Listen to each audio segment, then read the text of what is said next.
Privet, eu sou o Ricochet e eu vou falar como eu fiz o melhor mangá brasileiro de todos. Já de antemão, é claro que não é literalmente o melhor mangá brasileiro de todos, até porque o melhor não existe, não tem nem como, né? Mas você vai entender o que eu quero dizer aqui nesse vídeo. Pra começar aqui, antes de você querer fazer um mangá, você tem que saber o que você quer dizer, até porque todas as coisas precisam passar uma mensagem.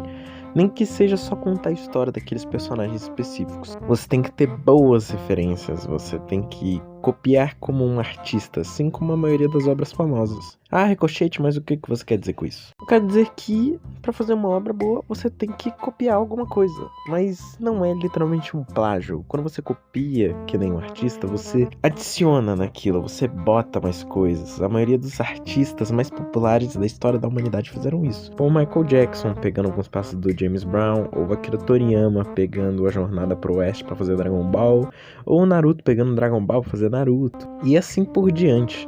Nenhuma dessas coisas é exatamente um plágio. Tem muitas semelhanças, mas eles conseguem adicionar muito. E é isso que eu quero fazer. As minhas maiores referências é basicamente um monte de coisa que eu gosto, porque se eu gosto delas é porque eu acho que elas são ótimas. Tendo como maior referência Scott Pilgrim contra o Mundo, que não é exatamente mangá, mas é uma história em quadrinhos não estadunidense que fala sobre vida adulta, desenvolvimento pessoal, relacionamentos interpessoais, muita luta, muito game e essas coisas.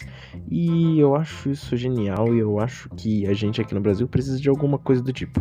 Já de antemão, eu escolhi a estética Shibuya Punk, que é uma estética do início dos anos 2000 baseada na cultura japonesa das ruas, no grafite, no skate e no hip hop principalmente. E Jet Set Radio também é dessa estética, Persona também tem um pouco dessa estética.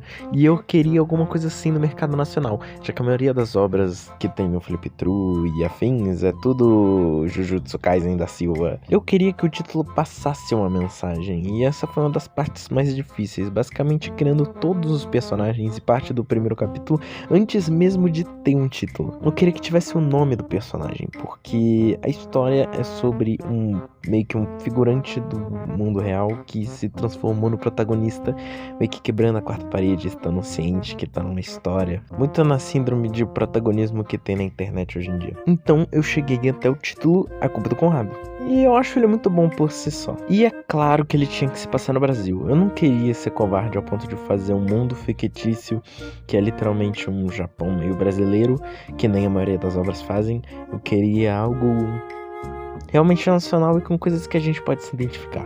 Tá bom, eu já tinha o título, eu já tinha a estética, eu já tinha a premissa, e eu acho que uma das coisas mais interessantes de fazer foi o design. Bem, eu sou designer formado e eu acho que eu tenho algumas moedas pra adicionar nesse tipo de coisa. Eu não queria que ele parecesse um protagonista de shounen, eu queria que ele fosse uma pessoa que se veste naturalmente diferenciado, mas ainda assim poder ser uma pessoa normal se fosse visto no meio de uma multidão. Então eu olhei muito no meu guarda-roupa, algumas roupas na internet e roupas que existem de fato. Eu não queria fazer aquelas roupas de protagonista de shonen mega esquisitonas. Eu queria algo facilmente cosplayizável se você entrasse num brechó. Assim nasceu o Conrado, que é o protagonista de A Culpa do Conrado, é claro. É uma história que eu queria poder abordar muitas coisas e atirar pra muitos lados. Como Fallout, por exemplo, que é uma história que pode abordar faroeste, lutas com exércitos, retrofuturismo, uma estética meio comunista antiga,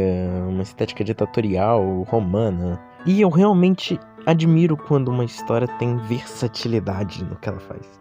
Eu acho que isso é a palavra-chave. E você pode atirar pra todo lado sem exatamente ficar estranho.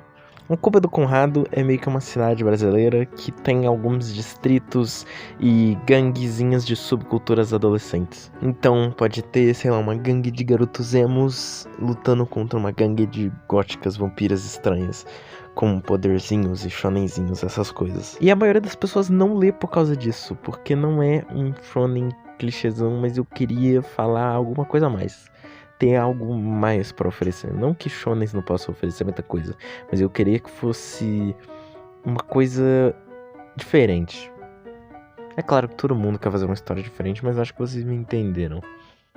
É importante você tentar ter um paladar um pouco diferenciado, não tão infantil, entre aspas. Tentar consumir um pouco do que você não consome. Coisas novas de preferência. Eu acho que isso é muito bom, eu acho que isso ajuda muito, eu acho que uma história é muito mais épica quando o autor consome um monte de coisa, tipo as histórias da Alan Moore, por exemplo. O desenho que tá passando aí no fundo é um desenho de Natal de Copa do Coelho que eu fiz, e esse vídeo aqui foi só pra introduzir algumas coisas das minhas moedinhas sobre o assunto, e quem sabe começar essa série sobre eu fazer o melhor mangá brasileiro possível, que ainda não é exatamente um fato consumado, mas a gente só vai ver o resultado no final da ópera. Seria muito legal se você curtisse e se inscrevesse caso você queira acompanhar mais esse conteúdo. Comenta aí alguma coisa que vocês queiram que eu faça, algum mangá nacional que vocês queiram que eu leia, ou alguma coisa assim. Eu quero muito adicionar conteúdo de arte cada vez mais por aqui, e é basicamente isso. Pocar.